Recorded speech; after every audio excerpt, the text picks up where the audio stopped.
how to record crystal clear voice in noisy environments. So hello guys, in this quick tutorial video, I will tell you how you guys can do that. So it was very easy. For that we will use CapCut. You need to record your voice. It's okay if it was in noisy environment, doesn't matter. So once you record it, you simply open CapCut. If you guys don't have CapCut app, you guys can download it from Play Store or App Store. So simply click on CapCut. Once we click here, you guys simply click on new video. Now you guys can import the video that have voice. Also you guys can import blank pic. After that you click on audio. Here you guys will see sound. So simply click on sounds. Here you guys click on that file option. Now you guys will select the voice and import your voice.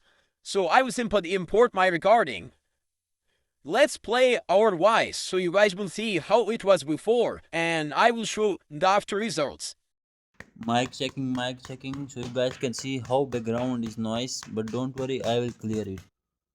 Now I will simply click on enhance voice.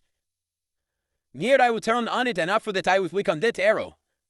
Once I do that, it will be start applying. So once it's applied, I will tell you, Mike, here we go. Our enhancement and resize was applied. So let's see how our voice was come up. So let's check our voice. You guys listened before, now we listen that time. Mic checking, so you guys can see how background is noise, but don't worry. So our voice was cleared like a crystal clean. So that's how you guys can do that. Thanks for watching.